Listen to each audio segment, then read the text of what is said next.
આજે આપણે બનાવીશું પૂરણપોળી અથવા તો ગળી રોટલી. તો આપણે એના માટે જોશે 1 કપ એટલે 1 વાટકી જેટલી મેં દાળ પલાળી હતી.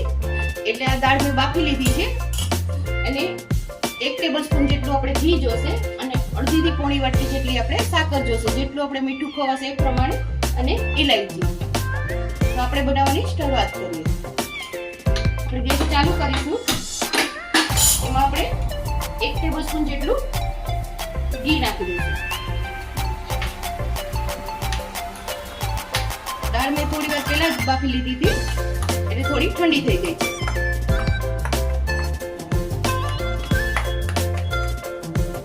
ઘી આપણું મેલ્ટ થઈ રહ્યું છે ત્યાં સુધીમાં આપણે દાળ મિક્સ કરી દઈએ.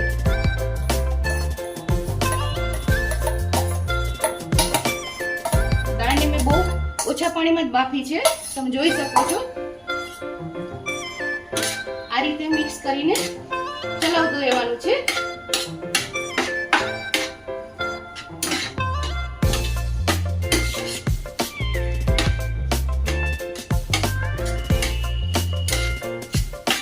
આ રીતે આપણે ચલાવતા રહેશું. પાણી છૂટું પડશે ત્યાં સુધી આપણે એને એકદમ એકરસ કરી લેશું. માવા જેવું થઈ જશે આપણું અને આ પેસ્ટ છોડવા લાગશે. થોડી વાર આપણે ચલાવતા રહેશું. હવે આપણે દાળ થોડી ઓલી થઈ ગઈ છે ગરમ, એમાં આપણે અડધી થી પોણી ચમચી વાટકી જેટલી આપણે સાકર નાખી દઈશું.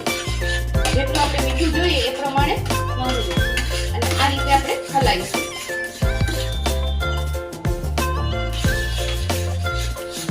સાકર મને થોડી ઓછી લાગતી એટલે મેં પાછી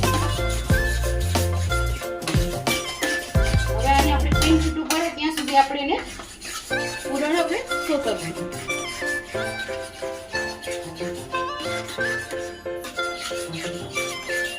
પૂરણ આપણું સોતરાય ત્યાં સુધી હું લોટ બાંધવાની તૈયારી કરું.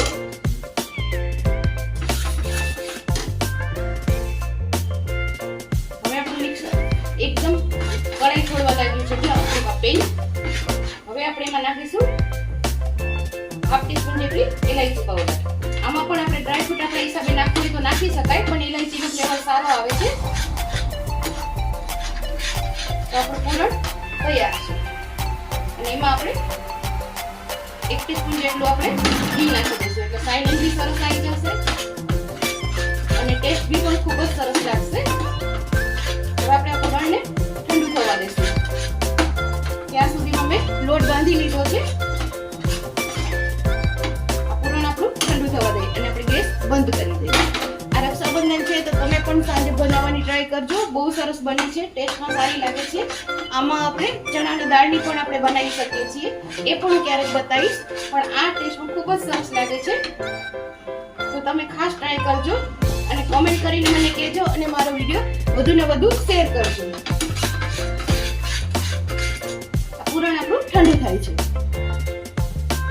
આ રીતે આપણે કરી લેશું એટલે આમાં આપણું ઠંડુ થઈ જશે પૂરણ.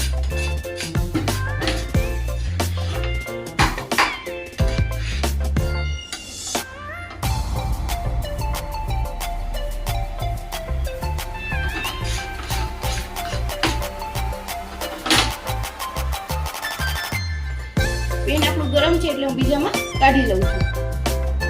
તો આ રીતે આપણે મેં ઠંડુ કરીને બોલ જેવું વાળી લીધું છે. એકદમ સરસ ઠંડી થઈ ગઈ છે, તમે જોઈ શકો છો.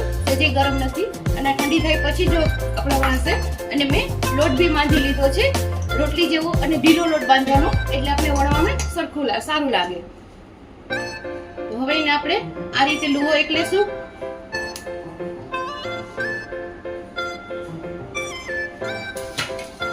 મેં ગેસ ચાલુ કરી દીધો છે એટલે આપણે વાર ન લાગે. આ રીતે આપણે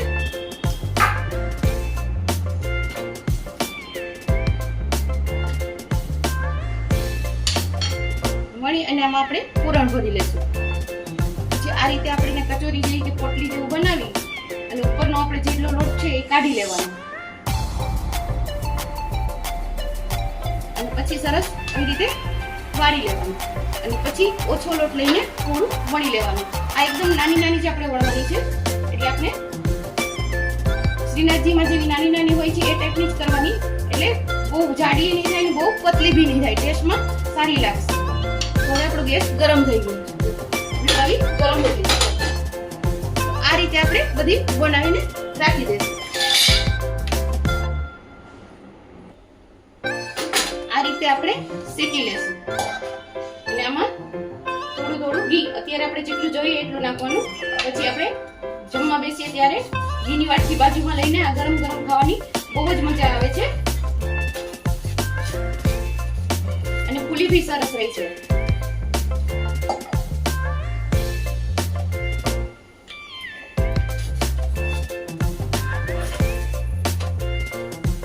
જો કેટલી સરસ ફૂલી રહી છે.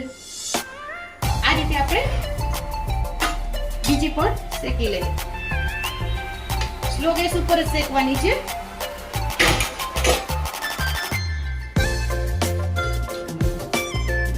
સ્લો ટુ મીડિયમ આપણે ફ્લેમ રાખશું.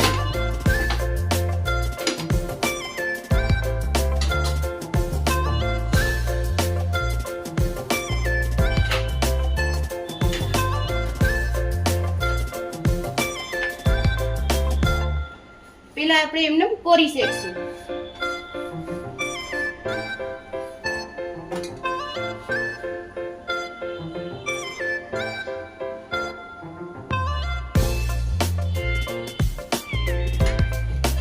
એક સાઈડ આપણી ચડી ગઈ છે.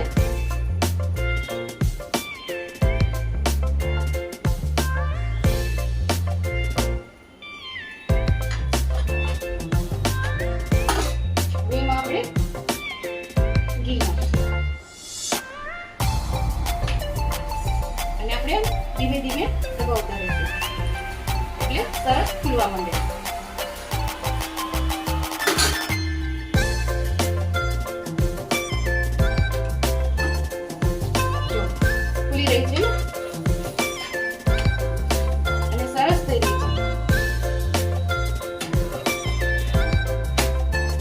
જ્યારે જમવા બેસવું હોય ત્યારે આપણે થોડીક ગરમ બી કરવી હોય તો કરી શકીએ, પણ આ ઘી સાથે સરસ લાગે છે.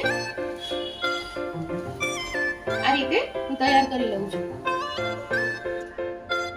તો તૈયાર છે આપણી મસ્ત મજાની પૂરણપોળી અથવા તો ગળી રોટી. તમે પણ બનાવીને ટ્રાય કરજો અને મને કહેજો કોમેન્ટ કરીને કે તમને કેવી લાગે છે. તો તમે ખાસ મારી મને કોમેન્ટમાં કહેજો. જો તમને મારી રેસીપી પસંદ આવી તો મારી ચેનલને લાઈક કરો, શેર કરો, સબસ્ક્રાઇબ કરો. બધાને જય શ્રી કૃષ્ણ.